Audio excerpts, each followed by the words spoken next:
It is the world's fastest growing faith. One of every 4 people on earth finds spiritual peace in the words of the Quran.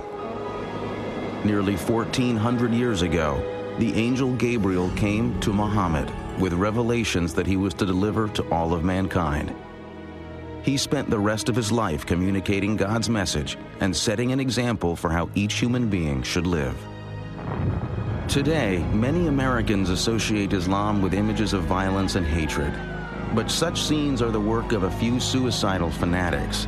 Their actions directly contradict the teachings of Muhammad and cloud the memory of a man who long ago brought a new message of hope and serenity. It is not possible to conclude that the Prophet is a man of hate. The Prophet of Islam is without doubt the most misunderstood major aspect of the Islamic religion. Who was this man who founded Islam and brought spiritual comfort to so many? Muhammad is often thought to be worshipped as Jesus is worshipped by Christians. This is absolutely and categorically not the case. He was an ordinary human being with the same emotions, the same fears, the same insecurities that we live with. Today, Muhammad's words of tolerance and peace offer many the same guidance as they have for centuries. God's messenger, the Prophet Muhammad.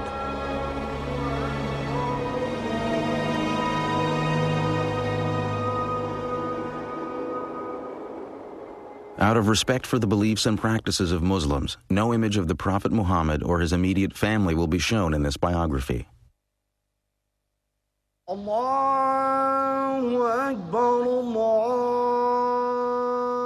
5 times each day, over 1.5 billion people turn toward the ancient city of Mecca and offer their prayers to Allah. From New York to Indonesia, from Nigeria to the steppes of Central Asia, Muslims repeat the words first learned 1,400 years ago from the lips of a humble merchant and gentle teacher named Muhammad. There was a time when he was very poor and he had only one blanket and he needed it, but there was a cat sleeping on the blanket. So he tore that part out, which was under the cat, because he did not want to disturb the cat, and he took the rest of the blanket and went away. The life of Muhammad ibn Abdullah began in 570 of the Common Era. He was born in Mecca, a thriving trading community in the land that is today Saudi Arabia. No one could have known that the life of this child would become the foundation of a religion that would one day change history. At the time of Muhammad's birth, Arabia was a harsh, barren land, broken only by the occasional oasis. The Arabs who lived in this demanding world migrated from site to site, struggling to live off their flocks in the harsh desert. To survive in such a place, Arabs depended on the support of their tribe. The tribe protected them from harm, not only from the desert, but also from the endless raids and vendettas launched by other tribes. Social life in pre-Islamic Arabia was grim, and Muhammad was born into a time of violence, turmoil, and despair, not unlike our own. The basic structure of social organization was the tribe. But the desert nomads also depended on other Arabs who had gradually built small cities where they engaged in commerce. The most prosperous of these cities was Mecca, home to the young Muhammad. Muhammad was a member of a tribe called the Quraysh, who had left the nomadic life and become prosperous as caravan traders. Muhammad had been raised an orphan. By the time he was 8, he was under the care of an uncle who was head of one clan of the Quraysh tribe. As the primary tribe of Mecca, the Quraysh were also the keepers of the Arabs' holiest religious shrine, the Kaaba. Although a deity known as Allah was recognized, many other gods and goddesses were also worshipped at the ancient Kaaba. Arabs prayed to over 300 idols that stood in and around the sacred cube-shaped structure. It had a very important social and political consequence because it was a holy place and all violence was forbidden in a 30-mile radius around the Kaaba. Trading had brought wealth to Mecca, But jealousy and constant feuds were breaking down the old tribal system. The rich were ignoring the poor. Some felt that the old Arab religion needed change. Jews and Christians had had their prophets of reform. Just as Moses and Jesus had provided inspiration and renewal, many in Mecca now longed for a new spiritual revitalization. Muhammad had become a caravan manager in his native city, leading trading trips as far away as the land that is today Syria. But he was also aware that the old values of charity and community were breaking down in Mecca. Muhammad was deeply respectful of the religion of his ancestors. He was a frequent visitor to the Kaaba and attempted to lead a life of fairness and respect for all. We don't have lots and lots of information about the Prophet Muhammad before he was called to be a prophet, but that information which the tradition has passed down indicates somebody who was, on the one hand, very good at what he did, a caravan manager. His nickname, among other things, was Al-Amin, the trustworthy person. He was very soon known as the righteous one because he was known for being a fair kind of man, a man who was concerned with social issues. As well as somebody who was efficient. He was seen as somebody who had strong leadership qualities. He was good-looking. He had a piercing eyes that seemed to go into people's souls, a smile. He sometimes looked sad, and a very sort of distinctive way of walking. In the year 595, Muhammad was hired by a wealthy woman of Mecca named Khadijah to organize and guide a caravan for her. He accepted and returned with a handsome profit. The trip would begin a new life for Muhammad and Khadijah. He was an international business executive whose boss was a woman, and he was obviously very eligible, and she proposed to him directly. Khadija, in many ways, is an interesting historical figure. She's a self-made woman who decided to propose to Muhammad, who was not a prophet at that time.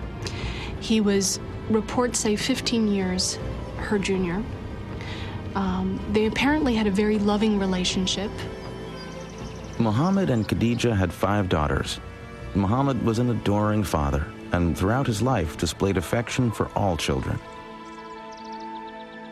Although the clan headed by his uncle had little prestige among the Quraysh, Muhammad's reputation in Mecca continued to grow. He was known for his kindness to slaves, his charity to the poor, and his fairness in dealing with all.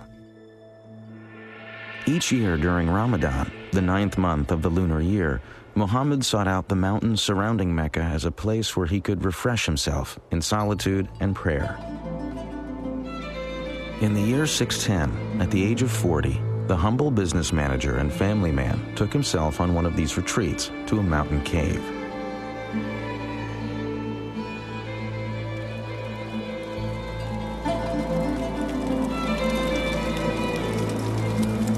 Day and night, Muhammad remained in the cave to fast and pray. One night, as flames danced on the darkened cave walls, Muhammad's life changed forever. Suddenly, an angel in the form of a man appeared and commanded him, "Proclaim." Muhammad was terrified and confused and said he had nothing to proclaim. The angel clasped Muhammad in a suffocating embrace. Harder and harder he was squeezed until it seemed the last breath of life would be wrung from his body.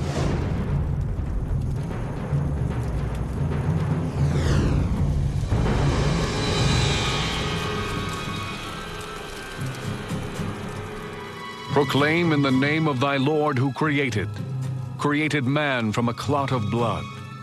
Proclaim, and thy Lord is most bountiful. Muhammad was terrified and ran from the cave. He was sure something awful was happening to him, but as he scrambled over the mountainside, the angel returned and spoke again. O Muhammad, thou art the messenger of God, and I am Gabriel. He was terrified. I think any of us would be if we suddenly started receiving voices and seeing visions of angels. The traditions about the life of the prophet present him as coming back from this experience profoundly shaken. Petrified with fear from a mystical experience he did not comprehend, Muhammad rushed to Khadijah. And she held him in her arms and said, you know, my dear, you know, these things are from God. And it was she who convinced him that these were not delusions. But in his fear, Muhammad did not fully understand the frightening events that had happened to him. He could not know that the angel Gabriel would return again and again to deliver the words of God, and that the words that would eventually pour from Muhammad's lips would forever alter the future of his people and the world.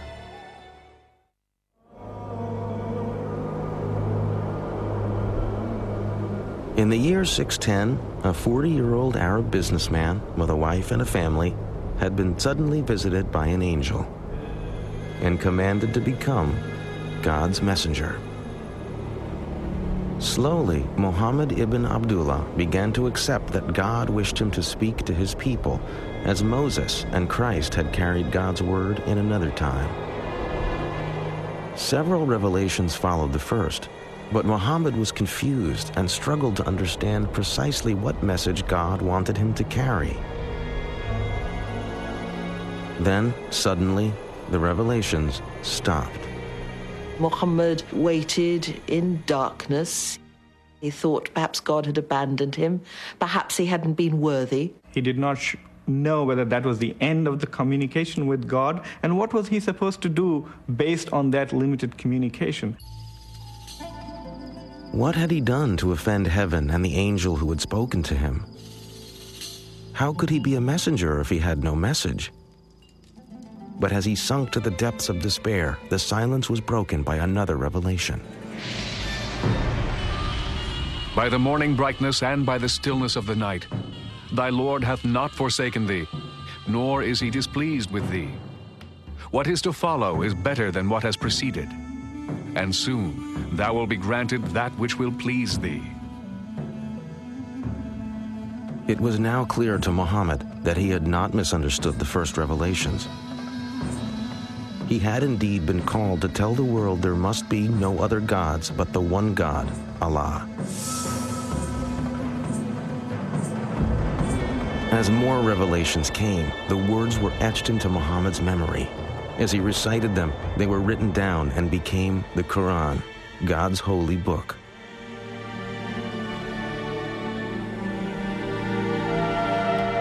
At first, only Khadijah and a few close friends and family accepted the Quran.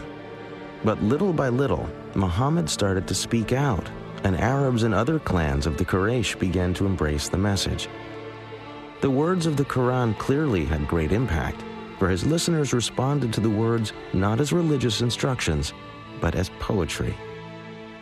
Before the rise of Islam, the Arabs did not have great architecture, did not have great art of textile, or practically no calligraphy, but that very great poetry, oral poetry. That was the supreme art. And so what had developed at that time was a culture in which poetry played the role perhaps of television programs, maybe soap operas, even more in our modern culture.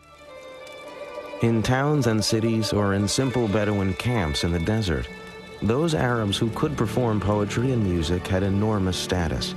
Now, as Muhammad chanted the verses of the Quran, the words became music as he touched a deeply spiritual nerve in his listeners. Many stepped forward to embrace Islam and its message, but for Muhammad, they were not accepting something new, simply returning to an old religion. In many ways, the prophet was calling people back to the one true faith, to the faith of Abraham, and back to the one true God, not to a new God, but it was to the one true God whose revelation had gone to Adam, Abraham, Moses, and Jesus. And therefore, Muhammad, in every sense of the term, is a reformer. So far, Muhammad had avoided any mention of the idols that stood in and around the Kaaba. Now he announced that the Quraysh would have to stop worshiping all other gods. He demanded a radical new expression of faith. The words began. He is Allah, the one and only. Allah, the eternal, absolute. He begetteth not, nor is he begotten. And there is none like unto him. There could be no greater loyalty than to God. Not to any tribal deity, not to some traditional idol, not even to the tribe.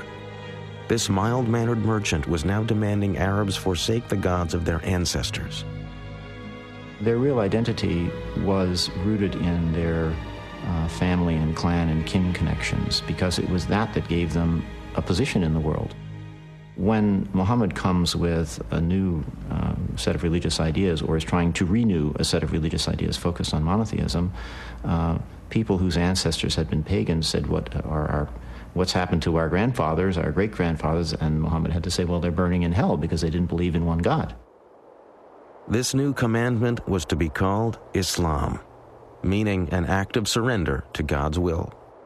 For some, initially, they could simply dismiss the prophet, since this was so out of whack with the society, as somebody who was out of his mind, as somebody who was deluded. But as he began to develop this seminal community, and as the prophet, given his conviction, was so public in preaching this message, then more and more of this was taken by the Quraysh establishment as a direct threat.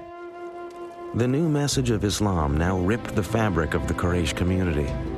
Soon, like Jesus before him, Muhammad's ministry was turning father against son, family against family.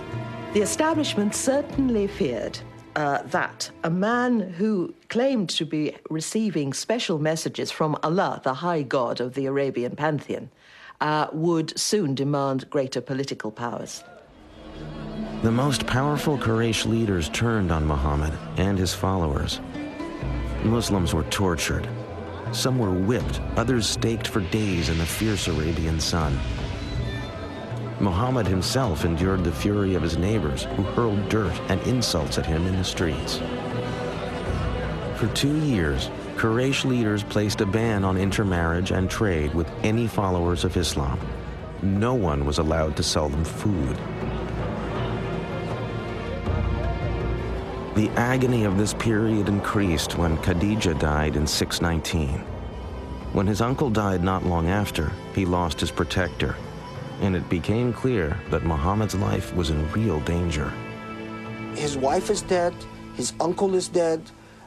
Although he has followers, many of them are being tortured, imprisoned, persecuted.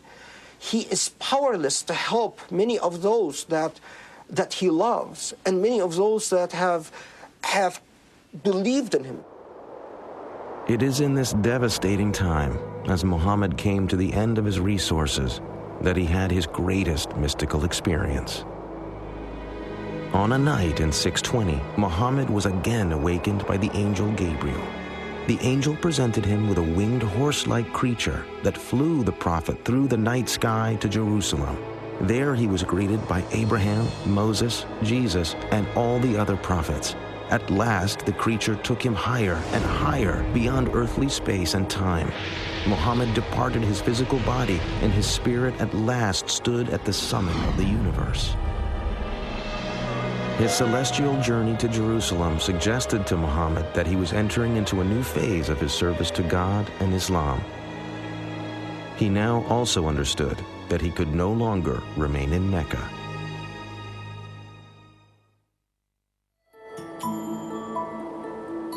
Over 200 miles to the north of ancient Mecca lay the fertile oasis of Yathrib. It was a lush island of green amidst harsh volcanic mountains and untillable desert soil. Its sweet water and abundant crops of grain and dates made for a comfortable life. But Yathrib was troubled. The tribes who lived in this beautiful place were locked in a deadly state of rivalry. Crammed together in this small oasis, the tribes were caught up in a continuing pattern of warfare and violence. Something was needed to break the pattern. In the same year he had made his mystical night flight to Jerusalem, Muhammad met 6 pilgrims from Yathrib, making the annual pilgrimage, or Hajj, to the Kaaba in Mecca. He told the men of his mission and recited the verses from the Quran. The men were immediately moved by Muhammad's message, but they also saw in the Prophet someone who could mediate the stalemate of violence in Yathrib. They made him an offer. The citizens of Yathrib would submit to Allah. In exchange, Muhammad would become their leader. Muhammad was invited to a community that was in many ways divided and in disarray. And they basically invited him, saying that they needed a strong leader to come in and to organize and lead that community. Muhammad saw a chance to expand Islam in Yathrib. He also saw a haven that would protect him and his followers from persecution. He urged all Muslims to pack their things and leave Mecca for a new life. It was a dangerous undertaking, but the Muslims were willing to take their chances. Muhammad and his closest disciples stayed behind until most of his followers had left Mecca. Quraysh leaders soon realized that once Muhammad left, he would be beyond their control and would become a leader of their rivals and possible enemies. The choice was made. Muhammad must die before he reached the new land. So that no one clan would have to bear responsibility, it was decided that one member of each would plunge a sword into Muhammad at the same time. The men frantically searched Mecca, but Muhammad had been warned of the threat and had made his escape. The following morning, horsemen pursued Muhammad and at last followed his trail to the entrance of a cave. Muhammad and a disciple were hiding inside. But Muslim tradition says the Quraysh assassins found a pigeon nesting at the cave's mouth and the entrance covered with a spider web. The Quraysh concluded no one could be inside. Allah had protected his prophet. The flight from Mecca in 622 is known to Muslims as the Hijrah. No event has greater importance in the culture of Islam. It became the start of the Muslim calendar. It was because it was the start of the establishment of the Muslim community. So that unlike the Gregorian calendar that starts with the birth date of Christ, the Muslim calendar, or the Islamic calendar, which is based on the lunar calendar, is one that is based on this concept of community. When Muhammad arrived in Yathrib, people rushed to meet him and all wanted the honor of having him stay in their house. Instead, Muhammad allowed his favorite camel, Qaswa, to wander unguided through the town. When at last Qaswa stopped and fell to her knees, Muhammad declared that was the spot where he would live. He ordered work to begin on a house and the first mosque. Henceforth, Yathrib would be called Medina, a name simply meaning the city. But the greatest change would be in the very nature of the community itself. Muhammad's visions brought new words to unite both his own followers from Mecca and the people of Medina. The Quran now had a new verse. Those who believed and made the Hijrah, and those who gave their homes and helped, these are the protectors of one another. What he began to create in Medina was something that was absolutely unheard of and novel in Arabia. It was a community bound together by an ideal, by a shared ideology, by a shared religion, not by blood. He was creating, as it were, a super tribe where people were not related to one another, but they were related to one another in faith and by agreement. If you think about 7th century Arabia being based on tribal kinship, the idea of a community based on a faith that anyone could join, slave, woman, man, rich, poor, dark, light, was revolutionary, and of course, very menacing for some. To further unite the Muslim peoples, Muhammad ended his mourning for Khadijah and began to take new wives. In all, he would marry 11 women from many different tribes and clans. About 7 months after the Muslims arrived in Medina, the first mosque was completed. It contained a large courtyard for saying prayers. Several methods were considered for calling Muslims to prayer. A ram's horn, like the Jews, a bell, like the Christians. Finally, it was decided that only a human voice was needed to proclaim the call to prayer that Muhammad taught his people. A young man was selected to make the call, and for the first time, Muslims heard the words that still echo from mosques around the world, beckoning all to come to God. Allahu Akbar, Allahu Akbar. I bear witness that there is no God but Allah.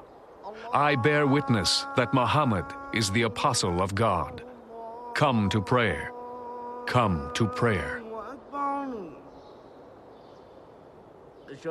Muhammad had believed he was calling the faithful back to a religion Arabs shared with Judaism and Christianity. But following Allah's orders, the Prophet now set out to create a new identity for the Islamic community that would separate it from the older forms of monotheism.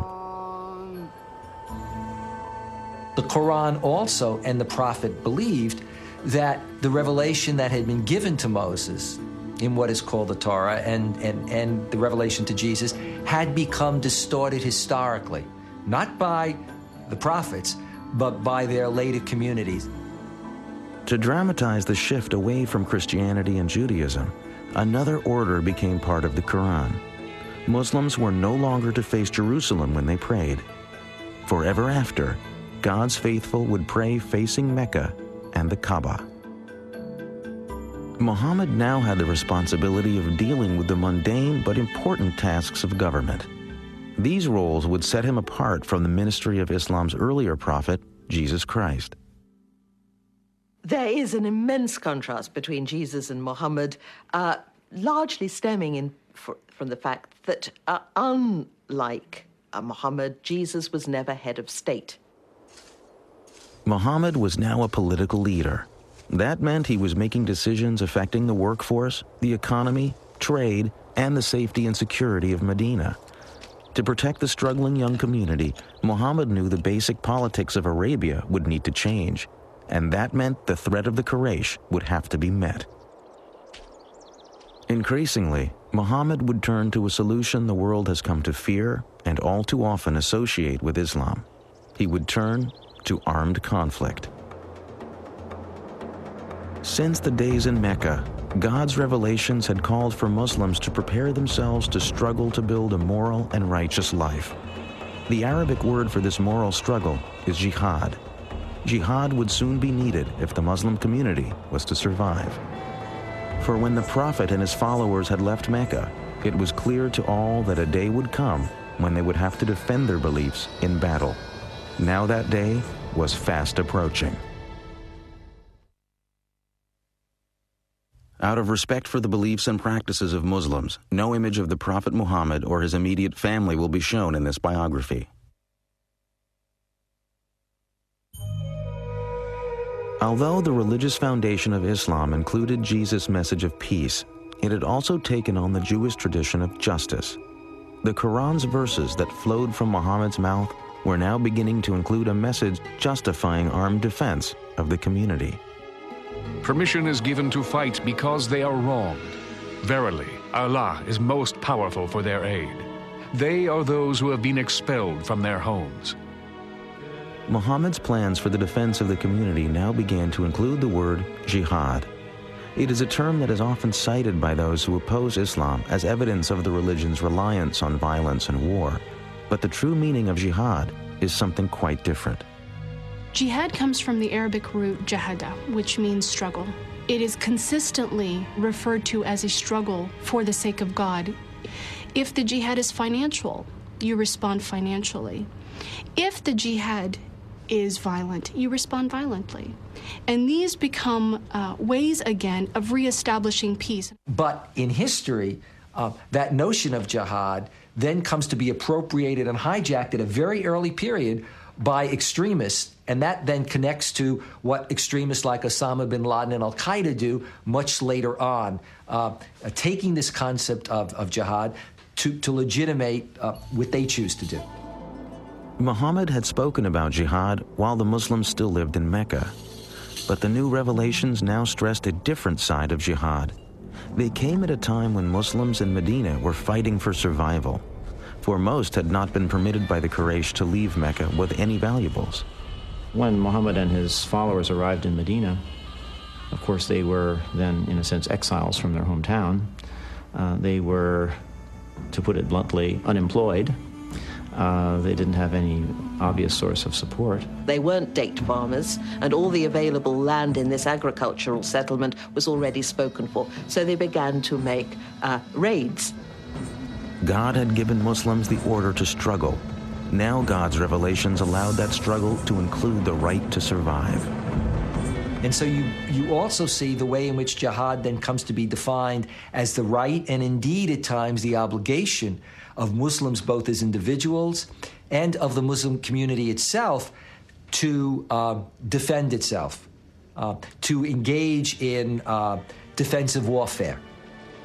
Armed with the Quran's approval of defending their community, Muhammad chose a traditional Arab solution: defend yourself by attacking. Muhammad would lead an army to raid the most important Quraysh caravan of the year. Muhammad's plan was to intercept the caravan as it approached the wells of Badr near the Red Sea. But before his forces got to the wells, word of the Muslim army reached Mecca. Quraysh leaders were outraged that Muhammad would attempt to capture their caravan. 1,000 men marched out of Mecca to meet the Muslim army. Muhammad now knew the Quraysh would force him to fight. The night before the battle, the Prophet had no idea if his men were willing to die in what had now become war. But after listening to stirring speeches, his followers vowed to offer their lives for Islam. The Quraysh army outnumbered the Muslims by 3-1. But as the battle began, Muhammad revealed he had a great sense of tactics, and his warriors fought with ferocity. The Quraysh leaders had believed a show of force would be enough to defeat the Muslims.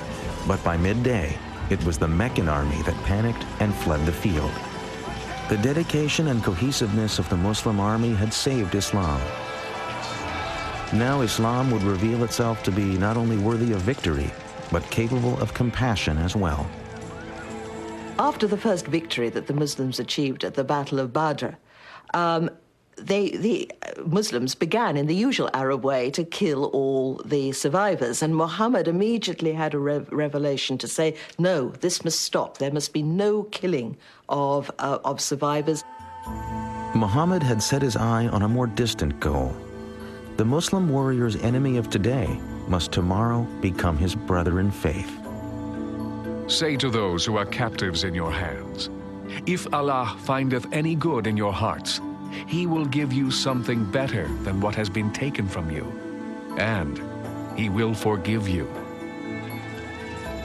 The victory at Badr had great consequences. After the battle, converts from all over Arabia began to flock to Medina. Like the Muslims, these converts saw the victory as a sign of God's salvation and protection, similar to God's parting of the Red Sea for the Israelites.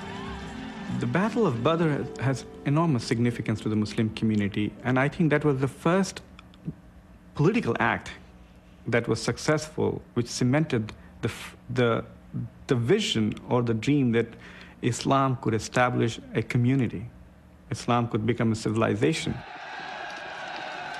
For 3 more years, the Quraysh army would try and destroy the Muslim community.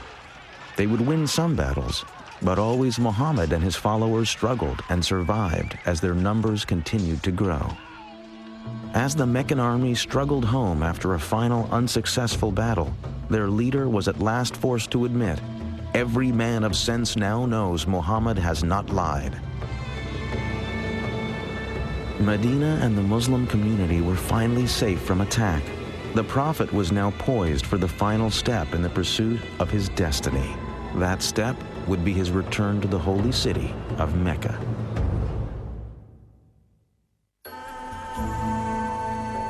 Muhammad's life in Medina was austere but comfortable.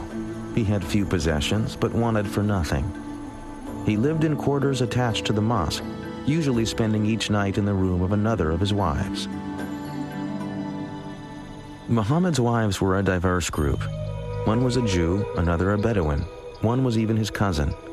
Most were chosen for various political reasons, but a few, such as his third wife Aisha, were clearly matters of the heart. Muhammad now told his followers that revelations from God said each man was permitted to take no more than 4 wives, and the husband was required to treat them all as equals.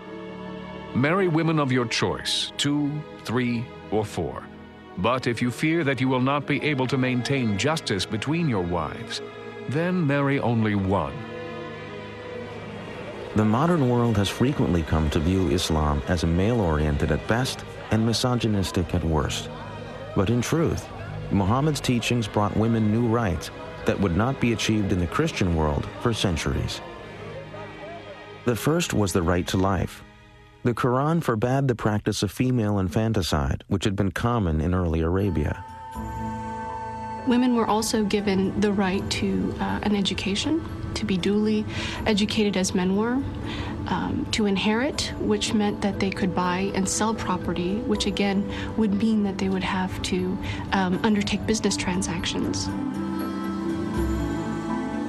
The custom of Muslim women wearing veils is mistakenly pointed to as another indication of Islam's prejudice against women. The emancipation of women was a project that was very dear to the Prophet's heart. There is nothing in the Quran about all women having to be veiled or secluded in a separate part of the house. This is a practice that the Muslims picked up 3 or 4 generations after the death of the Prophet. I feel that being a contemporary educated woman is far more in line with what the Prophet would have aspired for a woman than what we've seen maybe throughout recent Islamic history. Muhammad had achieved enormous success. His followers had grown in less than 20 years from a handful to thousands of converts. But he could not complete his mission so long as the holy site of the Kaaba remained home to idols. In January of the year 630, Muhammad set out for Mecca at the head of an army of 10,000. As the Muslims approached the holy city, Meccan people made no attempt to resist. It was clear that the old gods of the Quraysh were powerless in the face of Islam. The Prophet had no desire for blood. He issued an amnesty as a symbol of his wish to unite all people as the children of one God. The only victims he sought remained sitting in the Kaaba. The Prophet entered the holy structure and proceeded to lead the destruction of all 365 idols as he recited the verse, "The truth has arrived and vanquished falsehood." Muhammad had validated his vision and proclaimed to the world the force and vitality of Islam. By the time of his death, June 632, the Prophet had brought peace to Arabia. He had transformed a religion of many gods into a powerful monotheism based on a moral and ethical guide for daily living. But Muhammad's death was actually the birth of the great age of Islam. Within 100 years, the words of the Prophet spread from Arabia to the world. As Arab culture mixed with Greek and Byzantine learning, an era of Islamic enlightenment brought enormous advances in mathematics, astronomy, medicine, literature, and architecture.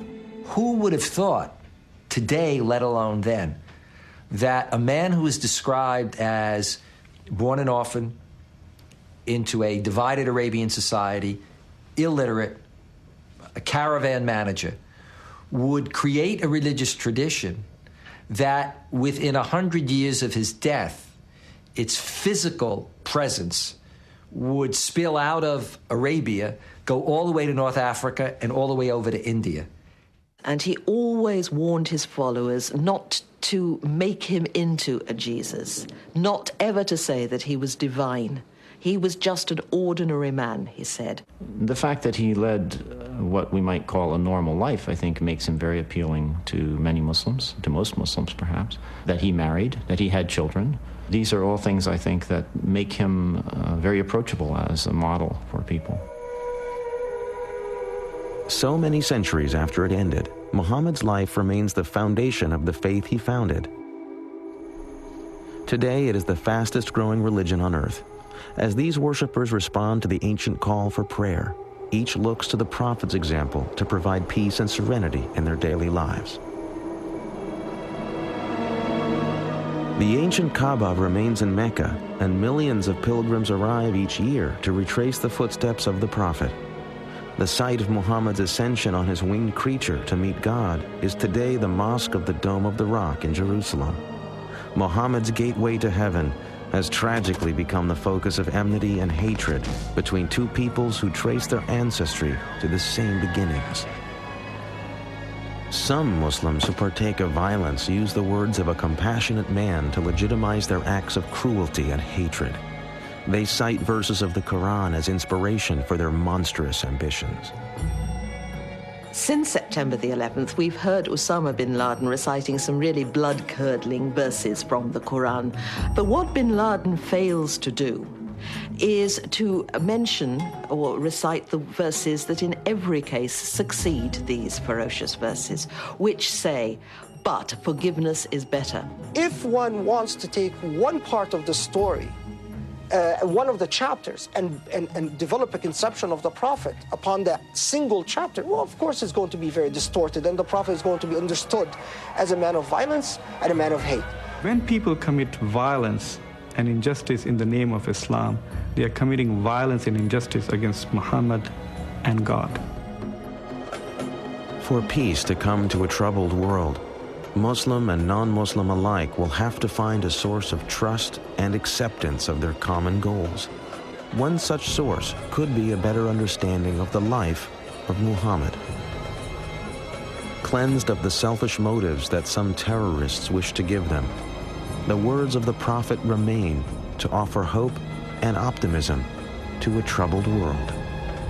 Whosoever killeth a human being, it shall be as if he had killed all mankind.